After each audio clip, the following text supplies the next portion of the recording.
imphilo yethu okanye ngokuzokuwambule ukhulule usebenza phakathi kwethu sigcwalisa ngomoya okuhlala nomqonda ngomoya wamasu nowamandla ngomoya okwazi ukumesana uJehova usenze futhi thina ubintokozo ethi bese kumesabela uJehova sigcwalise ngomoya wothando nokusikhuza ngomoya wokukholwa lwesibili ngomoya wobumnene nentobeko ngomoya wokuvuma nokulalela. I release abundantly the spirit of faith and boldness. I release abundantly the spirit of willingness and obedience. Ngegama likaJesu Kristu, exercise full strength in every way. Kuthi isandla sakho kulugcinisile nenkazimulo yakho it gaining ascendancy and have full strength start to finish. Sithetha konke amaxhebo omubi washafise konke ngalo nalowo nguthandise nombuzelele indaba egameni likaJesu Kristu. Let no one leave this place with a yoke unbroken. Let nobody go home with a burden unremoved. Let no person go out with a problem unsolved. Rather, let your glory and your presence have all supremacy and gain full ascendancy from start to finish in Jesus Christ's name. Amen. Akabonga uJesu ophilayo. Amphinde akabonga uJesu ophilayo. Angithathe ithuba ngibingelele ogcwele kaNkulunkulu. The man of God, the servant of the Almighty God, indoda enecharacter, indoda emesaba uNkulunkulu, the leader, umfundisi walomhlambi ekhaya Fellowship Center International. Ngibingelela Mthonjwa nezibuko zakho zekufanele. Ngibingelele le attire efana neshirt lakhe, ngibingelela nomama. Ngibingelela mama. Mfundisi ngegama likaJesu Kristu. Once again I'm happy mfundisi uNkulunkulu ukubekela inhliziyo yakho sidibane futhi sibonane ungazuphela unyaka ngabonana. Kuhle lokubonana kuhlangana umhlathi wazanayo. Sishaya umazidla ekhaya. Alibonge igama likaJesu. Ngibingelela all the in-house pastors abafundisi basekhaya bonke ngiyabingelela. Abanomama bakwabo sibabingelela nomama bakwabo. Nabafisa ukuba befundisi ngelilanga sebabingelela. Nabafisa ukuba obaba nomama nabo sebabingelela. Kodwa siqala ngokubingelela ogogo nomkhulu nezibuko zabo. Sebabingelela ngegama likaJesu. Angazi ke lofaka ibuke ngene ugogo nomkhulu okwakhe. Okusho nefaith uthi akazofa uyoza nogogo naye. Praise the Lord. Faith le. Sibingelela ke bonke insizwa nentombi abantwana abancane bonke othi nothi spoon sibingelela nabaseyiswini makungoba ukhona enisifihlele bona ngoba kuthiwa nikhothi kakhulu la ifihleni kuthiwa niyakufihla nje umuntu 9 months wonke then after 9 months it's surprise kuthiwa nizame kanjani. Praise the Lord. Ake sixoxe ngendaba yosuku 2 Corinthians chapter 5 verse 7. 2 Corinthians chapter 5 verse 7.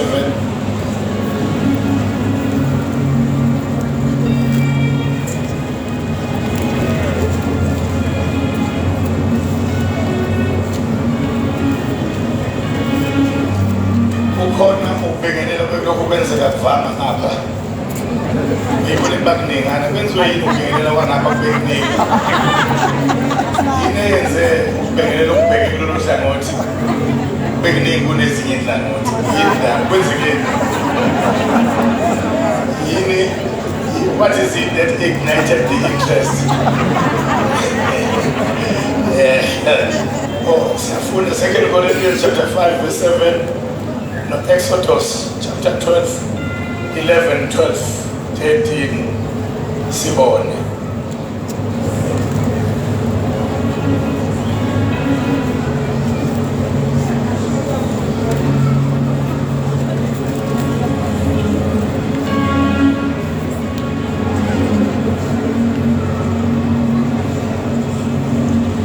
Ngokuba sihamba ngokukholwa. No, the first. That's the first.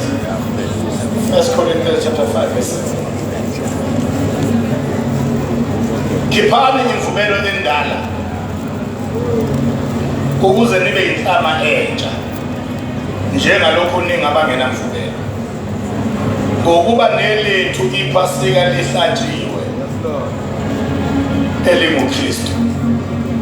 Asisho sithi ngokuba nelethu iPhasika lihlatshiwe elinguKhrestu. Exodus chapter 12. Must be verse 11. Niyakulidla kanje. Ingalo zenu ziboshiwe. Izicathulo zenu zisenyaweni zenu. Nendondolo zenu zisezandleni zenu. Niyakulidla ngokusheshsha. KuyiPhasika likaJehova. 12. Ngokuba ngiyakujabula izwe laseGibhithe ngalobo busuku. Ngibulale onke abazibulo ezweni laseGibhithe. Abantu nenkomo ngenze isahlulelo kuzo zonke izithixo zaseGibhithe. NginguJehova. 13. Igazi liyakuba luphawu lwenu endlini lapho nikhona. Nanxa ngibona igazi ngiyakudlula kini. Asithi nanxa ngibona igazi ngiyakudlula kini. Ngizoqhubeka ngedwa ningehlelwa isifo sokulibhubhisa lapho ngibulala izwe laseGibhithe. Verse 35 no verse 36 kuona njalo Exodus chapter 12 uthi abantwana bakwa-Israyeli benza-ke njengezwi likaMose, bacela kwabaseGibhithe izinto zesiliva nezinto zegolide nezingubo. Asithi izinto zesiliva nezinto zegolide nezingubo. Ngiqhubeke ngedwa uJehova wabenzela abantu umusa emehlweni abaseGibhithe. Asithi umusa. Ngiqhubeke ngedwa babapha lokho abakucelayo, babaphundla abaseGibhithe. Asisho sonke sithi babaphundla abaseGibhithe. Inkosi ayibusise ukufunda kwezwi layo. Inhlanganiso yonke ithi amen. Lapha Kipho singenzisa kancane kunalokho. Lapha 1 Corinthians chapter 5 verse 7. Umuntu ngomphostoli Paul uvezela abantu abangewona amaJuda kodwa bakholwa inkosi uJesu. Abangeyona amaHebrew, abangeyona Israyeli. Uthi nelethu iPhasika lihlatshiwe elinguKhrestu. Meaning ikhona iPhasika elikhona elingelona elabo noma elingelona elethu. Kodwa nathi sesinalo-ke manje elethu. Alibongwe igama kaJesu. Indaba yama-dealings kaNkulunkulu nabantu abasezweni ebusweni bomhlaba ihamba ngamaleyini amabili asukela lapha kuGenesis 12 uverse 2 noverse 3. Genesis 12 uverse 2 wakhona sizwe uNkulunkulu ekhuluma ngokubusisa kwakhe uAbrahama engakamshintshi igama. Uthi ngiyakubusisa abesithi ngikwenze kube yisibusiso, abesithi ngikwenze kube yisizwe esikhulu. Genesis 12 verse 2 kuzomenza abe yisizwe esikhulu. Laba abantu esifunde ngabo Exodus 12 sikhala verse 11 sesofika ku 18 yilabo bantu ke bayisizwe esikhulu. uAbraham uNkulunkulu amenze waba yisizwe esikhulu ngabo. uIsrayeli igama labo bayileni yokuqala, yibo-ke abenzelwa iPhasika lokuqala emlandweni womhlaba. Ingathi inkulumo ebhalwe laphana ku1 Corinthians chapter 5 verse 7 ithi nelethu, okukhomba ukuthi likhona okungelona elethu. Ngezwa abazalwane, iPhasika liqaleke lingelabo laba. UGenesis 12 verse 2 uNkulunkulu amembewu yakho, kungafanele kuthiwe ngenzalo, kwakufanele kuthiwe ngembewu yakho iyakubusiswa imindeni yonke yomhlaba. Ileni yethu ke leyo sivela emindenini yonke yomhlaba. Shout hallelujah. Kubalulekile uma uyikholwa uwa-understanda lamaleni ngenkathi ufunda iBhayibheli. Kunamaleni amabili okuthila kaNkulunkulu ngabantu bonke abakhile ebusweni bomhlaba. Ngoba uma ungawazanga lamaleni ukwehlukaniseka kwabantu abakuwona ungacishe uthole usulandula izulu kwabanye abantu labangabesayo ezulwini seligcwele. Ngoba njengoba siyithole encwadini yokuqala yeBhayibheli nje le ndaba yalamaleni uGenesis 12 verse 2 ekhuluma ngo-Abrahama enziwa isizwe esikhulu ngako-Israyeli. Phinde kuzongena imindeni yonke yomhlaba kuverse 3 kuthiwa ngembewu yakho Abrahama zokubusa izizwe zonke zomhlaba. Nasencwadini yokugcina yeBhayibheli uzothola uJohane isambulo ekhuluma ngabantu abaphambi kwesihlalo sobukhosi abangu-144,000. Shout hallelujah. Sekufuneka manje ube owazi amaleni ukuthi ahlukene kabili. Kuba no 144,000 kusakhulunywa ngabantu beleni yokuqala leya neverse 2 uGenesis 12 uIsrayeli. Kuze kubalwe nanokuthi lo 144,000 uhlangana kanjani. Kuthiwa 12,000 from isizwe sakwaDani, 12,000 kwaBenjamini, 12,000 kwaGadi, 12,000 kwaAsheri, 12,000 kwaIsakari, 12,000 kwaRubeni, 12,000 kwaBenjamini, 12,000 kwaJuda, 12,000 kwaSimiyoni. Kwanto nabo bazibe u-12 tribes times 12,000 kuphume 144,000.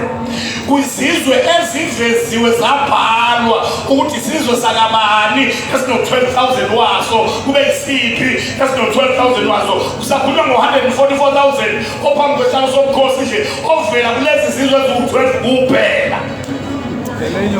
Ivesi elandelayo bese kuzovela futhi phambi kwesihlalo sobukhosi njengakuvesi 3 kuGenesis 12 kuvela-ke manje isiqubu esikhulu esingenambalwa esivele ezizweni zonke nasemndenini yonke.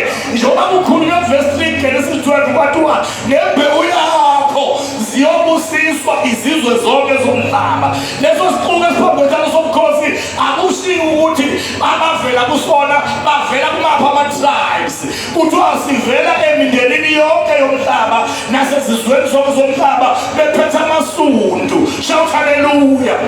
Yilabo abakanye no-144,000 ongeke wazongitshela ukuthi akabengisayo ezulwini.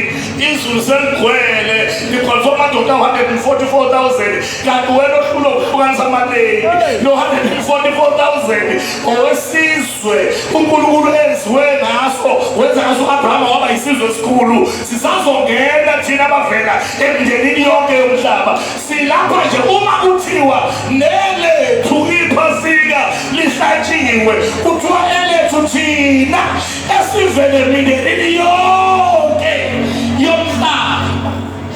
Ngembewu kaAbrahama enguJesu sasindiswa, sahlanzwa, sathethelelwa izono zethu. Shout hallelujah. Laba-ke eliqale kubona iPhasika beyisizwe u-Abrahama enziwe ngaso wayisizwe esikhulu. Bangena eGibhithe bembalwa nje, bangena futhi kukuhle ngoba linjalo vele umthetho waleGibhithe. Uma usangena kuba kuhle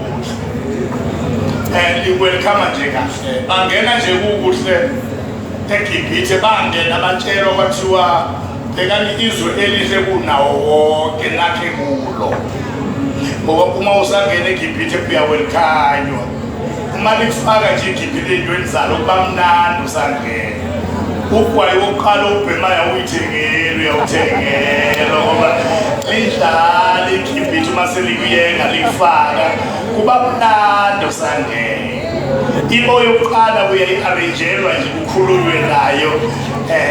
Awulokhu umiswa kuthiwa awume kancane na umyalezo, uya-arrangelwa nje. Wabonga igama kaJesu. iGibhithe uma usangena kuba mnandi. Nebhodlela lokuqala le-Heineken awulithikhokheli. Abe lokhu ekhupha liqhamuka ngapha kanti lisakufaka. Indaba izoba lapha sekuphunywa abafile babesabonakala uma usufuna ukuphuma ngoba eGibhithe babamnandi belula ukungena kube nzima ukuphuma. Shout hallelujah. Shout hallelujah. Bebona uma sebephuma kwaba utakatiya elwadingida ngaliso eziwu-10 plagues kwadingeka iy'nhlupho eziyishumi kukhishwa nje umuntu owangena kukuhle. Uma esekhishwa sekufuneka iy'mangaliso eziwu-10 kukhishwa umuntu owangena kumnandi. Ungangeni uheho ngobumnandi ngoba kubumnandi uma sekufanele uphume kodinga hhayi esonto imangaliso kodinga imangaliso. Shout hallelujah.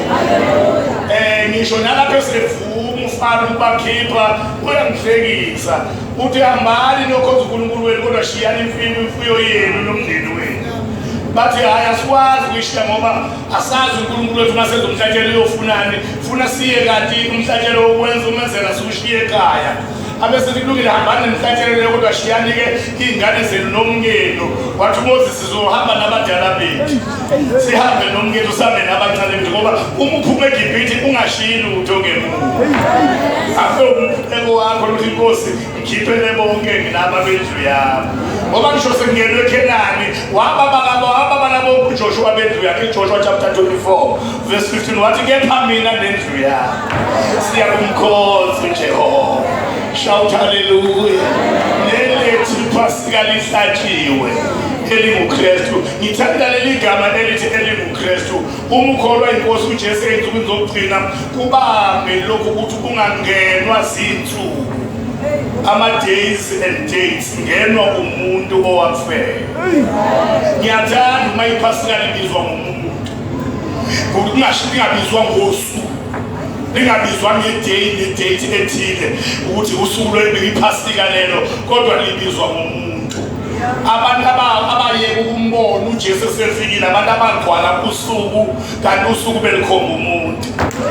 Bagcwalisa abatha baze bamjezisela ukuthi ubaphiliseleni abagulayo ngesabatha, baze bathethisa nabagulayo ukuthi ziningi insuku umuntu angeza ngazo aphulukiswe. Angazi nizelani uzophulukiswa ngesabatha ngoba umuntu ongenwe usuku uyintshe eligeje umgodi. Shout hallelujah. Ubamba amaqubu umuntu ongenwe usuku futhi angabulala abafanele ngokungafanele. Abantu ababethela uJesu kuphambana nabantu ababamba umgqibelo kunokubapha indodana abayinikele lokhu. Shout hallelujah. Namanje uma kwenzeka washunyelwa kahle umgqibelo wagcwala wona enhliziyweni umgqibelo esihlalweni senhliziyo kwahlala usuku uJesu waba ngaphansi usuku lwaqhwakela ugcina yonke imikhuba ngomsombuluko lolwesibili lolwesithathu lolwesine lolwesihlanu usulama ubofe ngomgqibelo. Siyobuyela ngesonto ngoba kuyinkosi kakuba yikholwa elibambe usuku. Shout hallelujah. Shout hallelujah. Angasodlula lapha ePhasikeni kodwa ngikuthile nokunye webazalwane ungabi ikholwa ekholwa ukuthi uJesu wazalwa ngoDisemba 25. Akazalwanga ngoDisemba 25 uJesu kodwa kumele ukwazi wena ukuthi lo muntu omkholwayo wazalwa waphila enyameni wafa ngenxa yami nawe wavuka ngokusuku lwesithathu wenyuselwe emazulwini ungakwesokunene sikaNkulunkulu ungagcwali idate nenyanga azalwa ngayo uzukhishwe ekukholweni okuyiqiniso. Ukhishwa abantu abakuthi akazalwanga ngoDisemba wazalwa ngoSeptemba. Nami ngishumayela nje ngiyathi akazalwa ngoDisemba kodwa noma ngabe uzalwe ngoFebruwari noma ukuthi uzalwe ngoJulayi angingeni le ngoba angikhumi angichasi osukwini asibona osuku singabomuntu. Nelethu iPhasika lihlatshiwe elinguKhrestu. Ey'nsukwini zokugcina nizohamba ekholweni kwenu ni-challenge nabantu beziyinkolo ongathi ziyafunda nazo iBhayibheli sizothi uma usakhonza ngeSunday ukhonza eBhabhiloni nomoya weBhabhiloni ngoba iSunday linesithixo laligama eliSunday lavela eBhabhiloni. It's a Babylonian worship. Ngicela ukukuhlebela njengoba sikhonzisa nje umuze enkonzweni kuyisonto into esuke siyifaka kwena asifaki isonto asifaki iSunday ubamba useza uphume ekhaya ukuthi awuzile osukwini alumqoka into eyenzeke kulelizwe lethu owethu uhulumeni wenzena ngasebenza nina ngesonto thina asinaki iday eSunday sinaki availability yabakholwayo ukuthi baphelele bonke ngesonto owethu asinendaba thina uma singathola ngomsobuluko uLwesibili uLwesithathu uLwesine uLwesihlanu uMgqibelo isonto thina sizokhonza nawe ngoba asifelwanga isonto safelwa umuntu nelethu iPhasika lihlatshiwe elingumuntu linguKhrestu alilona usuku shout hallelujah shout hallelujah shout hallelujah shout hallelujah shout hallelujah shout hallelujah nelethu iPhasika lihlatshiwe. Now sibuyele endabeni uma ke laba uAbrahama uleni number 1 ile yokuqala laba enziwe ngabo waba isizwe esikhulu sebephuma ke emva kwemangaliso eziwu10 zonke kuyinzuka ikeyi ukuphuma kwabuFaro eqinisa ikhanda ashabe ngale yankupha abuye aqinise ashawa axolise athi wonile athi mesephendukile isusu iqhubeko ithi mesisuke lapha eqinisa ikhanda kuzaza uthela ngoba wonke umuntu oqinisa ikhanda uyazandisa inhlupho empilweni yakhe wonke umuntu oqinisa ikhanda uyazandisa inhlupho empilweni yakhe uma uqinisa ikhanda awuzami uveze ubustrong wandisa inhlupho. Now ke ngosuku lokugcina sevumile ukuthi baphume usiyafika uNkulunkulu uMose uthi qoqa abantu bonke awube yilona lo ayithathele iwundlu kusesemini ngoba iwundlu lithathwa kusesemini njengokwezindlu nemindeni nezindlu zawoyise usethi iwundlu akubele eduna kube elingenasici seliyamprofetha njalo uzayo ukuthi khona uyofela abantu ongenasici ngoba enginakwenza ukuthi onesici afela abanesici ngoba ngavela sithina sekwande izici ngaphotocopy izici phela alibonge igama laJesu.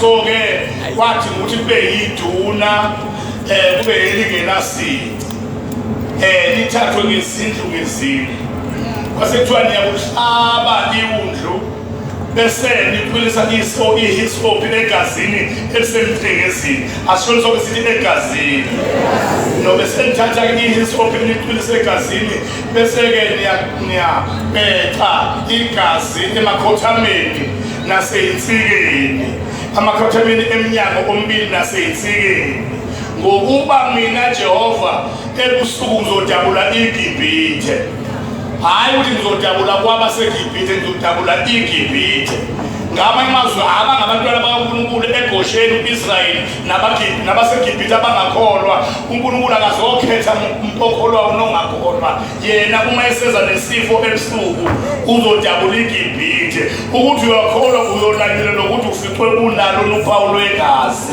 uNkulunkulu akanendaba ukuthi kuyiphi section ngoba abasabakholwa babe section yaseGosheni abanye bonke begcwele iGibhithe lokho behlangazele nalo uNkulunkulu wayengayingeni indaba yesection wayengena indaba yokubuza ukuthi umHebheru wayengena indaba ukuthi uyakholwa noma ukholwa wayezongena indaba ukuthi ngalolo suku eza yena nesifo sokubhubhisa endlini yakho likhona yini uphawu lwegazi uthi lokho kuyakuphawu endlini zenu uthi kuyathi uma ngibona igazi ngiyakudlula ohlanzeke negazi kaJesu ucelebrate ukugubha umkhosi wePhasika asinama Easter sinePhasika ayikho into eyi-Easter kumuntu ozelwe kabusha umuntu ozelwe kabusha unePhasika ungafunda kusukela kuGenesis uzofika kuSambulo asibona abantu bama-Easter singabantu bePhasika ama-Easter awekho kwabahlanzwe ngegazi nomkhosi wama-Easter awukho njalo. Shout hallelujah.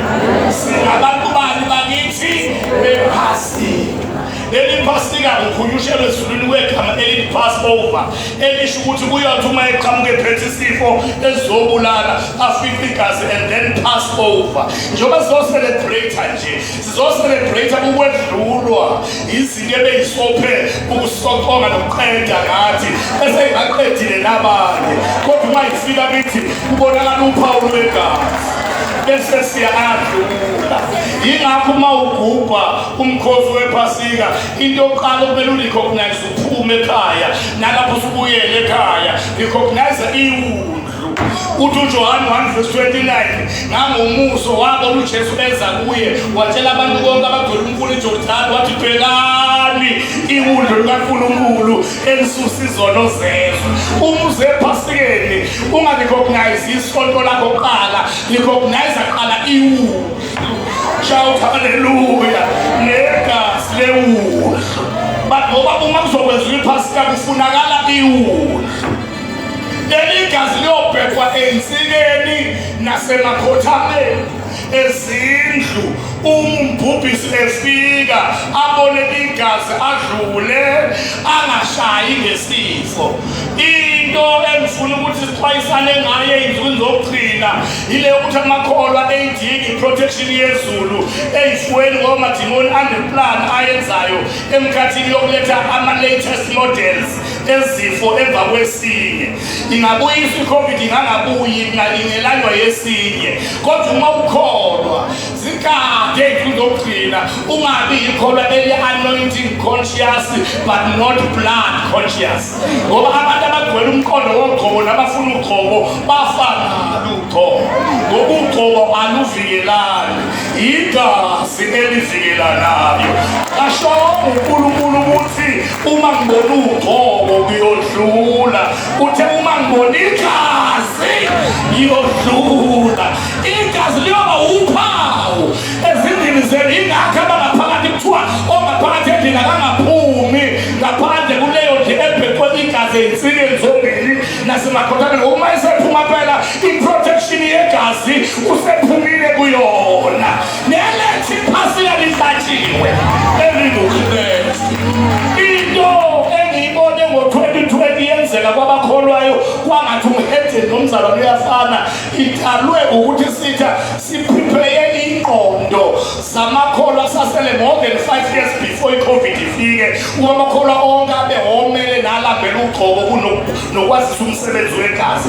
Amakholwa ahamba engawazi umsebenzi wegazi kaJesu ahamba efunana nogcobo. Ungayibona into abasilekela yona lapha noWest Street nakuSmith Street belula izandla. Awunathi incebo awumkhulu ngaphi ugcobo izitsheke imlomo befunana nogcobo abangalwazi ukuthi bayaphi nalo bayokwenzani. Amakholwa agwala ugcobo ngale ndlela yokuthi awangakwazi ukuwavikelayo. Amakholwa enziwa ama-anointing conscious kanti amadimoni alungisa isifo azoqeda ngaso umhlaba agcine setholwe into elingawatholi. Shout hallelujah. Ngoba igazi lenzela ukuvikela abantu ekufeni okubhubhisayo. Umfundisi Mxoxwa, umfundisi ngingakaphumeli uSankulunkulu owayesiphethe faith mission yangakithi emakhaya lapho bakhona bekajokunywa ubona umbono uma ubuka nje ngebhasi noma imoto uyangakithi la ngizalelwe khona isidele khona ngathi ufununyo phezulu ngathi womunye umfundisi ke owafuna ukuya kwindawo enjengaleyo kwaphuma mina ngaphuma endaweni ngathi uma unyuka uyakhona kuthiwe umasingaqulwanga lapha phambili. Umfusi angitshela ukuthi uthe komnyunyaka wabona umbono elele wabona kuney'ngilosi kunabantu abagqoke iy'ngubo ezimnyama beqaqele ukhalo lonke lwentaba begqoke ezimnyama bebaningi. Wathi lathi izwi uyababona laba abantu wathi yebo labantu abaningi angabavelaphi. Lathi izwi ziy'ngilosi zobumnyama lezi ey'thunyelwe ukushaya umhlaba ngezifo ey'ngalapheki ey'nsukwini zokugcina. Uyezwa umuntu okhona la endlini. Shout hallelujah. Uthi-ke khona ephusheni engakaphaphami wababaza wathi awupho-ke umuntu uyoba yini sosinda kanjani uba kunjena. Uthi lathi izwi ungenaphi wena kulokho ngoba wena fanele ngabe ubheka ngapha. Ungenaphi wena kulokho ngoba fanele ngabe wena ubheka ngapha. Uthi wathi uma ephenduka wabheka kuleli qele lentaba elingapha kunenqwaba yabagqoke ezimhlophe besuka lapho okuze kusiphala amehlo khona. Uthi bayizofika ngapha igcine nakhona kusiphala amehlo ababaleki. Uthi uyababona ukuthi obani. Uthi wabuza wathi ziy'ngilosi zikaNkulunkulu ey'thunyelwe ukuvikela abangcwele bakhe ezifweni ezingelapheki. ngicela ukusho kuleli iPhasika ka-2024 ngesibindi ngizothi mina amakholwa adayiseke ngokukhuphana nogcobo aye kokuvikela wona. uthi athi ephusheni uma kuthiwa azovikela amakholwa ey'feni ezingelapheki into zokugcina athi yena ingani ngiwabonile mina amakholwa ekholwe sisiwe kodwa efa ebulawa izifo kanti umsebenzi wazo lezingilosi yini bathi asikuvikeli uma ungawakholwa amandla egazi. Nelethu iPhasika lihlatshiwe elinguKhrestu. Uma uthanda phapha ufunane nogcobo phapha engathi uqhome ematekisini kodwa uzofa bakungcwaba ngoba ulandile engakuvikeli. Kodwa uma kwabamba igazi ungalali ungalibhekanga andiboni igama Jesu ngisho kafika noma yiphi imodeli yesifo okuthiwa sikugubhuza siqede within 3 days so badla ngapha nangapha singakutholi athi abahubo 91 bayahuwa ngapha abayinkulungwane nangapha abayishumi leyinkulungwane kepha okubi abuyi kusondela etendeni lakho athi kuyiwesaba kusho isifo esigubhisayo lobhubhano ndize ebusuku. Nelethu iPhasika lihlatshiwe elinguKhrestu. Ngicela ukutshela ngamandla okucelebrate, ngamandla omkhosi, ngamandla okugubha. Lalela, ukugubha ukucelebrate noma bekuthiwa ukwenza kumuntu ongafanele noma bekuthiwa ukwenza kofanele kunamandla okwareliza kulaba abacelebrate nabagubhayo. Manake ukugubha to celebrate ukwenza umkhosi noma ukugubha noma bekuthiwa ukwenzela ugubha umuntu ofanele noma ongafanele kunamandla okwarelizayo kulaba abacelebrate nabenza lowo mkhosi. Ngiyajabula ngoba khona abadala lapha abasebephile abanye basebeshadile ngama-80s, early 80s basebeshadile. ISouth Africa laKwaZulu Natal iphile iminyaka kungekho nesodwa isiphepho laKwaZulu Natal osazi ngegama laso njengoba sesiningi kangakanisizalamane ngezaziwa ngamagama. Kodwa kuke kwaba le-period thina esakhula kwesasaqede high school kungekho isifo ingekho isiphepho esinegama esaziwa ngegama laso. Kwaze kwasuka owayewundunankulu weprovinsi ngalelo langa ngalomkhathi wamemezela ukuthi akwenziwe umgubho wenkosi eyafa ikhiphe izwi kubantu bayo yathi ngeke balibuse. Uma ugubha ucelebrate umuntu uyakhawunta ukuthi lo muntu omgubhayo nomcelebratayo wathini kinini nimcelebratayo. Ngenkathi umcelebrator ni-invoker ni-activator akukhuluma ukuba kubonakale kumanifeste kinini nimcelebratayo. Onendlela imakethe babeyokwenza umgubho wenkosi eyathi ifa yathi kubo ngeke balibuze. Aliphelanga iviki bebuya emkhosini kanti leyo gubho kwafuneka amathuba. Idumbu zaphuma emaphepheni nasemaphephabhukwini. Angisazi esinjeyana isiphepho kanti leyo gubho umkhosi womuntu owafa ekhiphe izwi elimelene nawo. Babizwa abantu abakhona la endlini kwaphuma idumbu zagaxela ey'hlahleni ziphuma emabhokisini amathuna avuleka kwenzeka i-disaster kwafa izindlu kwaphephuka abantu. Yini sekufanele izwi alikhipha uma li-negative kwenzeke okunegative ngoba sebeli-celebrate. Ngizothi-ke mina uma ucelebrate owathi efa wakhipha izwi wathi baba bathethelele amandla alelo shout hallelujah. Ngoba uzocelebrate owathi efa wakhipha izwi once wamcelebrate i-manifestation yezinto ayikhuluma ngenkathi efa izovela kuwena. Shout hallelujah. Namhlanje ngimelezela amandla ePhasika elinguKhrestu hayi iPhasika elingusuku. Uthi njengoba umcelebrate ngeloKhrestu oyiPhasika kuzobonakala kuwe amandla alokho akwenza uthi kufeziwe nje khona izinto asezenzile khona izinto asezithwalele zona ukuvela kwalezo zinto ukuthi wawenza wawuqeda umsebenzi kuzobonakala kwabamcelebrate-ayo. Shout hallelujah. Nelethu iPhasika lihlatshiwe elinguKhrestu. Nelethu silelethu nathi. Shout hallelujah. Uma kuchazwa kuthiwa nelethu sasingenalo thina iPhasika. Sasingaphandle. Uma ichaza kwabaseRoma 11 umpostoli Pawuli ubiza thina esivele emndenini yonke yomhlaba usibiza ngomnqumo wasendle. Uthi umnqumo wasendle. Laba uAbrahama enziwa ngabo isizwe esikhulu ubabiza ngomnqumo wasekhaya. Uthi banqunywa ukuze kufakelwe thina esumnqumo wasendle. Uthi sathi sifakelwe saba nenhlanganyelo namafutha empande. Sasingaphandle kodwa ngoJesu ozalwa eyimbewu yomnqumo wasekhaya owafela thina ngosuku lwePhasika. Shout hallelujah. Safakelwa namhlanje sizogubha amandla ofakelwa. Sizogubha umsebenzi wokuthi nathi sasingaphandle safakwa. Nelethu iPhasika lihlatshiwe elinguKhrestu. Angivale ngalama benefits amabili abonakala ngosuku lwePhasika kuphunywe eGibhithe. Benefit number 1 PR01 we-protection. Yafika ngempela uNkulunkulu wadabula iGibhithe. Ebusuku wadabula iGibhithe ephethe izifo esigubhisayo kufa abantu same time. Wadabula iGibhithe lonke including indawo yamakholwa. Wadabula nakuyona endaweni yamakholwa. Ngabe kwasikholwa ubakhona amakholwa akhohlayo. Niyayazi lento yamakholwa acabanga ukuthi ukukholwa yinto encane. Uthi uyambuza athi ngikholwa. Kodwa amakholwa awo ukukholwa. Athi deliverance from God and correct.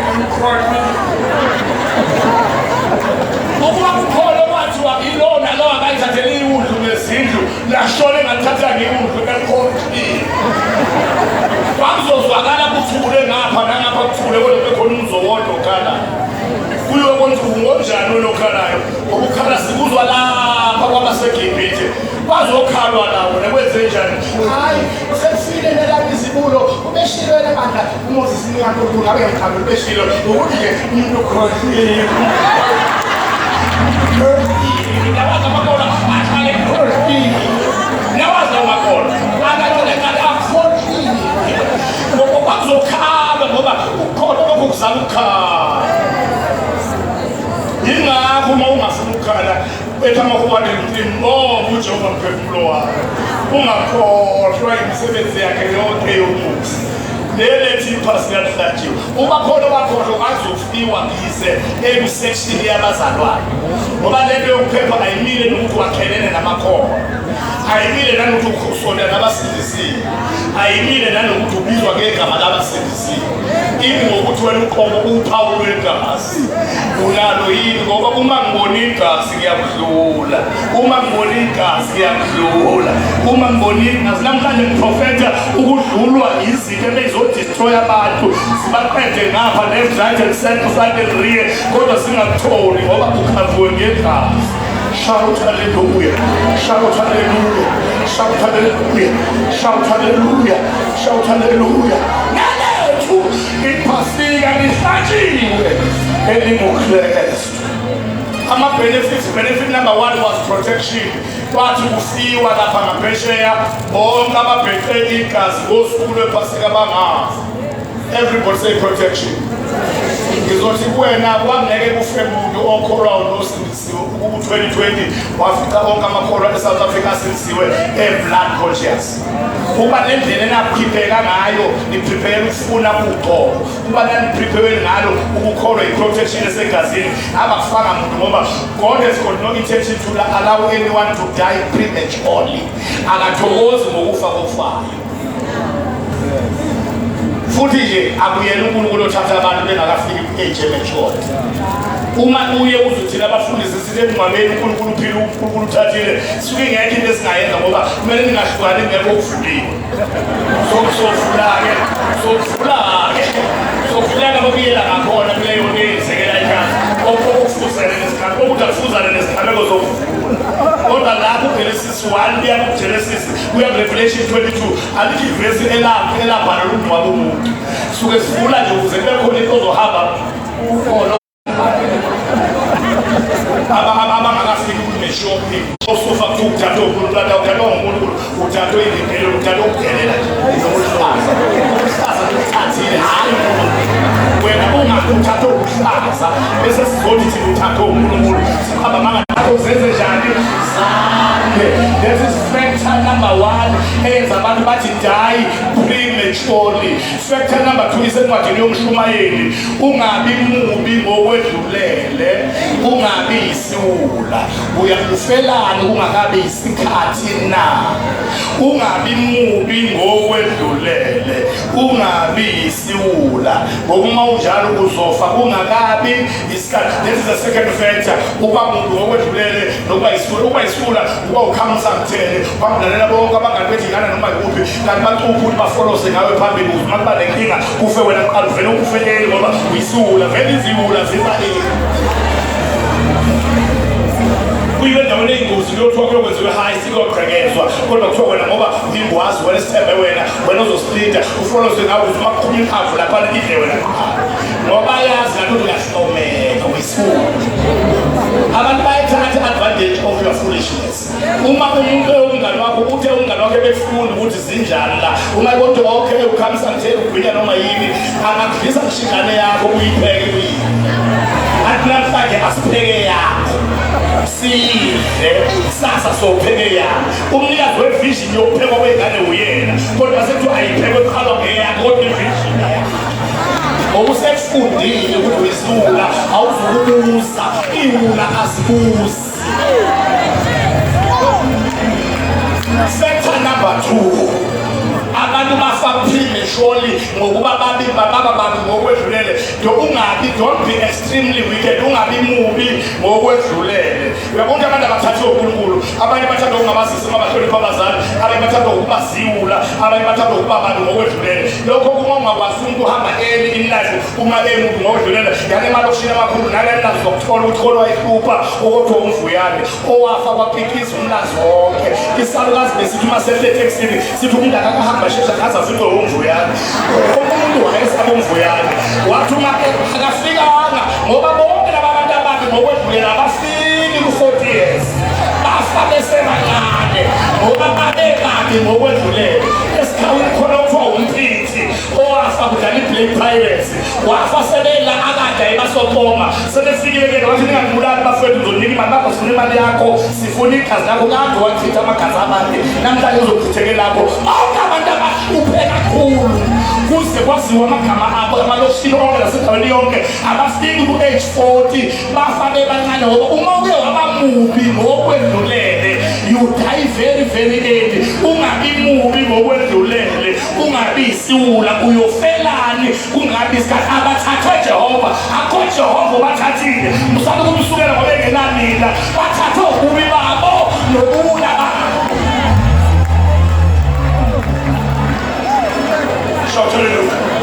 Factor number 3, John 10:10, isela alizi kungengokweba nokubulala nokubhubhisa. Ifactor number 3, abathathwe isela. Isela kumanzi uthatha umuntu idlave ligqokayo umuntu ezomenzisa leyo ezothatha impilo yomuntu. Lingagqoka umthakathi abelidlave ungaqinile uhambe awuthathwe uJehova uthathwe isela ngomthakathi iglavu uma ungaqinile uhambe uma ungasuma kwakuthandaza uhambe. Shout hallelujah. Isela ingakuthatha through a reckless driver. Awuthathwe uNkulunkulu uthathwe isela kodwa iglavu eligqokile is a reckless or drunken driver. Isela lisebenzisa amaminzi amaningi njengamaglavu. Uyabona uma umuntu egidi umsheshibhakele egidi omunye eringini akhulunywa ngeglavu elithile logiqiwe khulunywa ngoleshaya uthi umginqe umzuzwana wesibili kanti uma usukuthola kahle uyamqakathitwa nawe kodwa kwenyama yalo muntu obekada uthi lweyiglavu eligqokwe yilobo emshaya. So-ke isela lisebenzisa amaglavu elwagqokayo ahlobo. Abantu uma behamba prematurely bengakafiki i-7 abathathi uNkulunkulu bathathwe isela. Lokhu enithi nina kubathathile noma kubonakale behamba ngakho bekuyiglavu eligqokwe isela kodwa isela ethatha abantu. uNkulunkulu ake sisizaneni wemakithi ungafike lapho kushonwe khona ninikholwayo niyothi uNkulunkulu uthatha umuntu futhi ningalothi nje ninishumele emlindelweni nisinisiwe nizothi indlu yakhe ibisiphelile. Ayishiwo leyo ayishiwo ungalokoti uyothi indlu yalowo umuntu uhambe ngoba isiphelile ngoba uyokhatha iy'ngane ey'hlakaniphile zabekhaya noNkulunkulu zomzolo engaphinde zimthande nami kumele uma ngikhethe njena ohlakaniphile nami ngimzonda uNkulunkulu ngoba ngabe usikhathile phela uma kuzothi umuntu ofela ekhaya kuyena owodlayo uyena ofundisayo konke kwenziwa uyena bonke abanye basafuna impilo abesenkulunkulu abesefayela uqhamuke wena uzothi indlu yakhe iphelile usikhathile phela uNkulunkulu ugijima waqeda indlu yomuntu okuyehla kukhona abantu abangasafuna ukuphila abanye badala manje abegijima waqeda izinto zabo ugijimelani kwindlu kababa noma kamama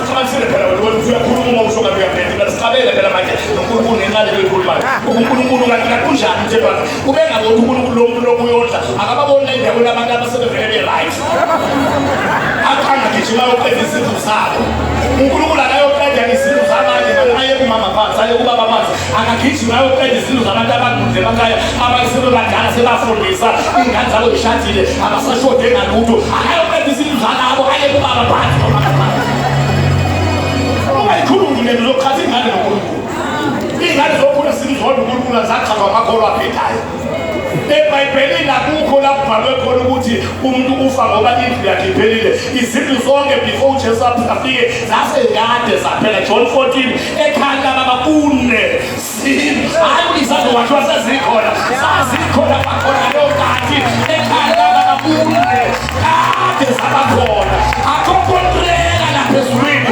yakwagcineka nakwaStefano uNtembezane eqedana nezindlu uma isiphelile indlu ithi next was akhokontrela lapha. Shout hallelujah! Shout hallelujah! Shout hallelujah! Shout hallelujah! Nelethu iPhasika! Lihlatshiwe! elinguKhrestu! Shout hallelujah! Shout hallelujah! The benefit number 1, your iPhasika is protection. Is a makers. Is a money protection. Benefit number 2. Your iPhasika is provision or wealth or possessions. Who's in grace? Everybody say grace. Is witness from Exodus 12 verse 35. No 36 to abantu benza njengokusho kwezwi likaMoses baya ngoba seGibhithe bacela konke okwesiliva nokwegolide nezingubo ithi besacela uNkulunkulu wabapha umusa umfile kodwa wabaphumusa emehlweni alabo abacela kuona baseGibhithe iBhayibheli babaphula and they plundered the Egyptians babaphula abaseGibhithe baphiwa iprotection yegazi baphiwa ukuceba newealth namapossession eyileli golide olufuna verse 35 nesiliva nengu bayezobantu abakhona uma ufuna ukulibona lingakanani lelo golide kwathi uma sebeduka behlokubana nesineke sokulinda uMoses ekhuluma noNkulunkulu entabeni bathi u-Aaron uMoses inhleko kaNkulunkulu ilibele Aaron awusizame akuNkulunkulu ongamthiphazisa nje usenzele yena sikhuleke kuyena wayini salindo wangempela alikho ideni esingabe silincinda ngenkathi silinda uNkulunkulu ingcenge salungiswa awusilungisele yena wavele u-Aaron wamchaka yena wathi lithanda amacici enu namabhengela namaringi waletha wakumncibilikisa kwaphuma igolide elikangetholo sengiyavala kwaphuma igolide elikangetholo. That's a lot of wealth.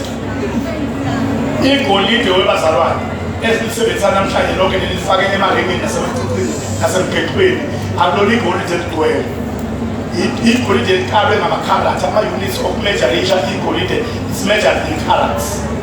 Alibonga igama laJesu. Ufike benensimbi encibilikisiwe enhlobonhlobo ingxube evange yensimbi inhlanganisela yensimbi encibilikisiwe ebhudweni kuthiwa yi-alloy inhlanganisela yensimbi. Uma isincibilike kahle-ke bese kuthathwa ama-drop egolide ayizilinganiso esikalwe ngama-carats athile lifakwe lelo drop bese kuxovwa le nsimbi lishintsha umbala yonke le nsimbi encibilikele inhlanganisela yayo ithatha umbala wama-drop egolide angenile.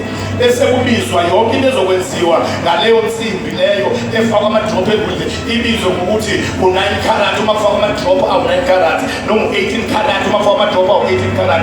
Leyo nto ifake elinye nje wena insimbi enama-elements angama-karat athile egolide akulona igolide lonke lapha kuleli thole sikhuluma ngegolide lonke hayi ama-karat legolide sikhuluma ngalo lisuka kwizinselo zethole igolide lizelophuma ekhanda kwindlela zethole pure 100% gold hayi ukuthi amakharathi athile afakwe alloy ngamanye amazwi lekwaphuma igolide eliku-level yama-gazillions and gazillions of dollars or euros or whatever currency you can choose to mention kwaphuma igolide elinjalo yabona ukuthi i-World Cup ledlalelwayo ayiyona eyangempela lephakayifo abadlali neclub ewinile ukuba iyona ngababe mafe bangena kuhlaba bathela phansi ngey'hlavu abantu bayithathe ngoba i-World Cup yenziwe nge-pure gold hayi ukuthi kunamakharatha egolide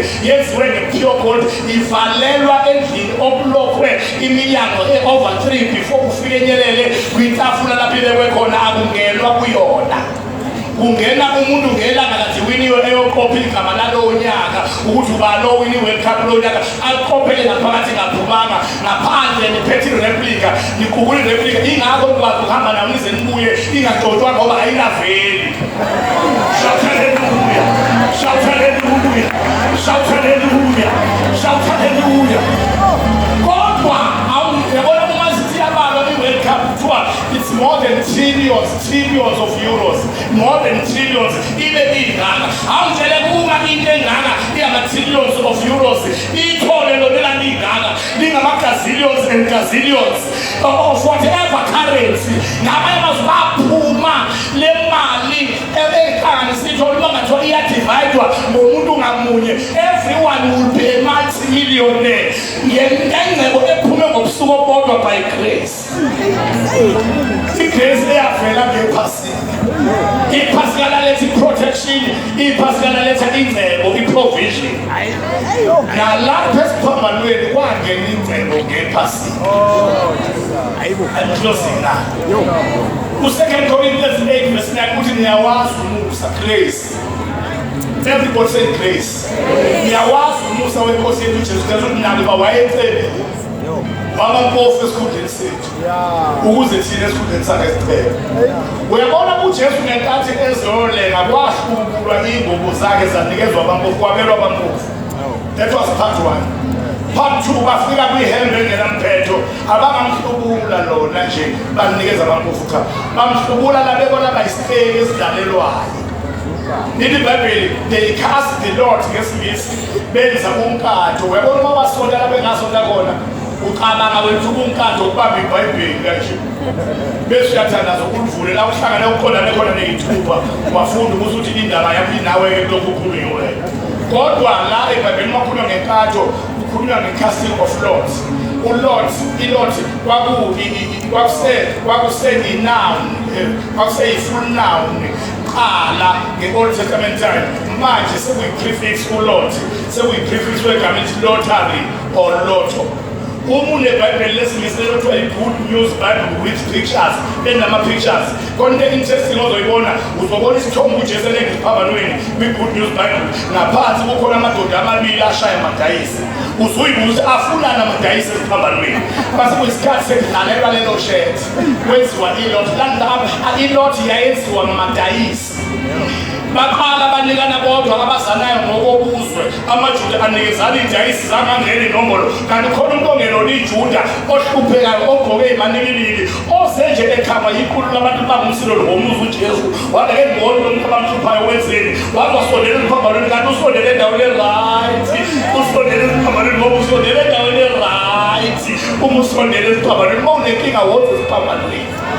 ishinyanga ezovala kwakho yelaphe ithi uma siqedile ikutshengisa ukuthi awukayitholi indawo e-right eke ngibiyeke mina ngoba imali ngiyayidinga kodwa uma uyifuna indawo e-right iqonde kuyani ibhale isiphambo ukuthi yani nesiphambanweni ngoba indawo e-right isesiphambanweni izitshele nesikhathi sokungena kwenkonzo ibhale u-11 la ithi 11 o'clock iyangena inkonzo yani esiphambanweni lapho abantu abazokutshela ikutshela u-11 o'clock iyangena inkonzo yoyizwa lapho indaba yasesiphambanweni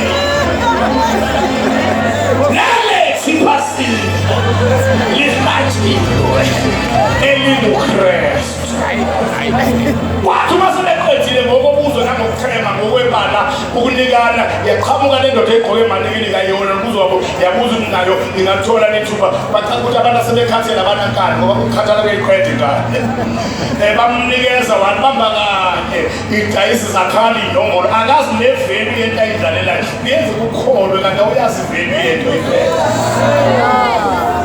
akazi ngishivelu yento ayidlalelayo wabona sephakama umethi uyaphakama waphakamela kosomabhizinisi with different offers ethi omunye for this shirt of yours I will give you this much omunye athi I will double that offer omunye athi I will triple that offer ivela indaba yeshirt emfethi lakhiwa umthungi okuthiwa u-Elam umthungi wey'ngubo zamakhosi nabapriest abakhulu nabaprofethi eyedwa uthungela ama-offices awu-3 uthungela ama-kings and priests chief priests and the prophets manje-ke kwasala iy'ntuku eziqatha-ke zasala ethungela amakhosi nabapriest abakhulu nabaprofethi wayesebuka inhlobo yokudlula kwalamagamenti alabopriest wathi labopriest abadlula kanje ngizobalahle abashiswe bedlula kanje wathi ake ngizipulani wabuya lapho wathi God a plan ngizobathunga ngizoba-interweaver ngizoba-interweaver belukwe ingakho kuthiwa ishethi elelukiweyo ishethi elingenampedo wenze embroidery kwathungeka ishethi eladlula aney'ndwangu ey'phelele lakhiwe ngey'ndwangu ey'lahliwe ey'delelekile ezizicucu esefakaza ukuthi lona oyogqoka leli shethi uzelele yomishini yokuthatha izinto ey'delelekileyo ukuze aphakamise ajaphise iy'qolqekezezo athathe izinto ey'phansi ukuze ajaphise ey'phakemeyo athathe ezithaka ukuze ajaphise ey'namandla zezwe athathe eziwubula ukuze ajaphise ey'hlaphilo zezwe athathe ey'ngekho ukuze ajaphise ey'khona iPhasika lenze njalo angisho iPhasika eliwusuku noma eliyinkonzo kuyiwa kuyona iPhasika elinguJesu ngokuba nelethu iPhasika lihlatshiwe elinguKhrestu lo baba kuthiwa u-Elam uye futhi owayi-innkeeper emukela ihambe ngenkathi kubalwa abantu eBethlehema bebala uBesani Agusu mayifika uJosefa noMaria ufika izindlu sey'gcwele ukhuluma no-Elam uzini wathola igcwele wabafaka esipayeni umethi uyaphuma esipayeni empombeni wenkomo uyithela kwizazi zasempumalanga zithi nathi siyayidinga indawo yokuqala yokulala kodwa ayona into eyi-priority yethu leyo uyayibona le nkanyezi zazo zayikhomba izazi uyayibona inkanyezi zisuka kude nayo le nkanyezi le iyona esilethe lapha ithi khona umuntu la ozelwe beyinkosi wathi u-Elam imile bengenisa zonke ihamba akho umuntu ozelwe la kukodwa le okusondeleke elikhuluma ngayo ngithanda bekuma ngokukhulelwe lapha nenkombeni wenkomo kodwa akakateti imshiye ngakateti nje kodwa uyikhona okucishe usondelekele elikhulumayo kodwa akho umuntu ozelwe ngey'nkosi lapha zathi zazi njengoba imile nje ayisikhohlisi lapho esisuka khona ayikaze isidukise njengoba imile nje ula lo muntu ozelwe ngey'nkosi ula umethi uyabuyela u-Elam nezazi ngene emkhombeni wenkomo uMaria usetete ngaphandle kosizo lodokotela ngaphandle kwababelethisi ngoba owuqalile umsebenzi uyawufeza empilweni yakho nelethu iPhasika lihlatshiwe elinguKhrestu shout haleluya uma bethi bafika uMaria usetetile wadidwa u-Elam ukubona lamadoda amathathu ahamba nawo into ayenze enganeni uthi ingane kodwa wabona into ayenze enganeni amadoda akhothama akhuleka amedlula uMaria akhuleka enganeni abuye kunina akhuleka enganeni abuye kunina ngokuya yebo uMaria noma kuxoleka kangakanani enganeni akakhona azayena kodwa abiyena khona ekwelile akuthi ngoba nakukwelile bese uthixo ukwela umshiya khona ekwelile ukhuleke enganeni abekho uMaria akhuleke enganeni bakhipha izipho igolide ihlaba imoni bayezwa abantu abakhona la endlini wabona lo baba uthunga iy'ngubo zamakhosi nabapriest abakhulu nabaprofethi uthi engane iy'nkosi ngempela lamagifts abona wengane nokukhuleka kwabo bebawa ababawe ngalena iyiyo ngempela inkosi wathi nayo nami into eneliveli yokuba ngayipha ibe yipresident yenkosi wahamba wolandela lo shethi lingela abantu abadala usayisi elilandela ingane uJesu ishethi aligqoka lamba khona yena engakafiki uJesu igama abizwa ngalo lamba khona yena engakafiki wathi ephumule eswini wayengena egambeni Shout hallelujah. Now, labekwa leli shethi enekathi iqala iministry at age of 30 wagqoka leli shethi. uJesu ayikho umcimbi ceremony okuthiwa wabo kwaqoqa abantu ngathi uzogcotshwa agcotshwe kuba inkosi kodwa bonke abantu ababemajesa babethi inkosi. Bethi inkosi bengazange kube nomcimbi okubizwa uIsrael wonke kwathiwa ngomhlakabani sobe siyomgcoba umfana kaJoseph abe inkosi kodwa nje bonke babembona ngoba bethi babebheka i-attire bethi this is a kingly attire bethi inkosi. Shout hallelujah. Lelo shethi it was worth 3 years salary. Lali iholo leminyaka emithathu imali usebenza uyibeka every month uyibeka ukuthi after 3 years uthenge ishethi elilodwa. Amafutha agcotshwa ngawo uMaria waseBrithania ayeweka iholo lonyaka wonke usebenza every month ubeka imali nyanga zonke at the end of the year uthenga ibhodlela elilodwa lamaphezulu. uJesu wayecebile wayengumuntu yokuhlala wayengeyena umuntu wengciyela. Wezwa amafazi wathi ake ngiyoxoxa nomngambi wayeqala uzohlala phansi xoxo yamgamba injabulo wangena esebeneza wathi my wife we are rich wathi wenzenja wathi look here wathi unkosikazi oh that what's that wathi nangibesho njalo ngisathatha kanti babuyele esiphambanweni bawuthatha the highest offer babonakala within 1 week beshiya eyilalini beshiya kuma-rural areas bephuma emakhaya beyokwakha kuma-stepbus bababuza abantu ukuthi kwenzekeni wathi ngaye esiphambanweni ngaye esiphambanweni ngihlupheka ngidajulelwe ngaye esiphambanweni ngiyimpofu ngasifica indoda okuthiwa uJesu kwandiyela ngeshothi lawo ngalwina ngathola lezimali ezingeze ngabeka lapha ngiyabonga okwasesiphambanweni ngiyayibonga indoda enguJesu leli phasika elinguJesu liprotectana kwizifo leli phasika liletha provision of wealth. You plundered the Egyptians. I prophesy this evening ukuthi isikhathi sabangcwele sokuthi baplandanishe iGibhithe sifikile. Every type of Egyptian will be left plundered. Imeko yababi izosuka